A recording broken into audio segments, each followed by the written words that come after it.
Pilot Butte. When people think of volcanoes in the mainland United States, they generally picture picturesque snow-covered peaks which exist in remote mountainous regions.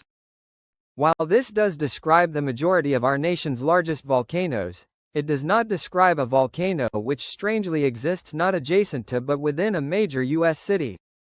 As within the city of Bend, the sixth largest city within Oregon, which is home to 107,000 residents, is the striking edifice of the extinct volcano known as Pilot Butte, which rises to an elevation of 151 meters or 495 feet above the surrounding cityscape. This is the story of the Pilot Butte volcano, and how it formed. The city of Bend, while not instantly recognizable as such, was largely constructed upon a singular large lava flow originating from the Newberry volcano, which inundated much of the modern city limits 84,000 years ago. Pilot Butte, however, is a bit older than this, ancient Oregon having formed during a cooler period similar in temperature to the last glacial maximum during an ice age 188,000 years ago. At the time, thick glaciers existed 20 miles to the west and average temperatures were 14.6 degrees Fahrenheit cooler than they are today. This meant that Pilot Butte formed during an era where permafrost could have theoretically existed in Bend at the time, 6 inches or 15 centimeters.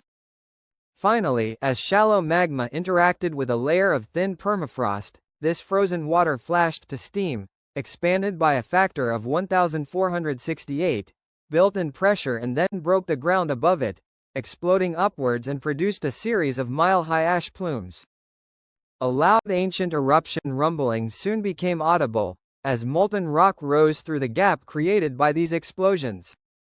Due to the drop in pressure this magma experienced, it rapidly expanded, most notably via the gas bubbles within it, which not only propelled a sustained stream of lava several hundred feet into the air via a lava fountain but also fragmented some portions of the lava to such an extent that particles of ash smaller than 0.08 of an inch in diameter. As fragments of ash fell back to the ground and combined with gas-rich scoria, they began to build a central volcanic cone.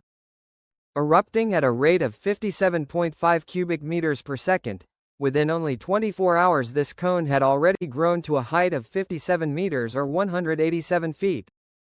As intermittent ejections of ash occurred alongside the ejection of bombs of lava, a body of magma moved horizontally through the growing cinder cone and broke it towards the north-northwest, causing a lava flow to begin moving in that direction.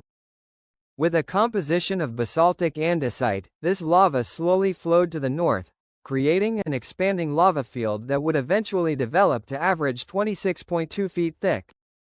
As blocky molten rock advanced, it burned grasses in its path. This so-called Strombolian-style eruption would continue for a total of 10 days until it ended, by which time lava had traveled up to 1.3 miles away from the gray-coated cinder cone, with an area of 1.04 square miles being covered in a layer of lava.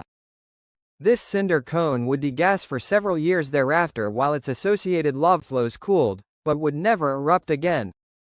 The cinder cone-forming eruption of Pilot chemical composition Butte surprisingly did not have a chemical composition which suggested that it was part of one of the 3 regional volcanic complexes which existed at the time. Instead, Pilot Butte appeared to mark a completely unique and alone vent, which was unusually rich in aluminum oxide, with its lavas containing 20% of this compound by weight. I thus suggest that Pilot Butte represented a one-off episode of volcanism that we have seen many times in the high lava plains region of Oregon, including more recently via eruptions at the Devil's Garden, Diamond Craters, and Jordan Craters volcanoes. Each of these eruptions had similarly high aluminum oxide content, and originated due to upward mantle material motion from the subducting Juan de high lava plains Fuca plate, which underneath Oregon geologically recently was driven downwards at a steeper angle.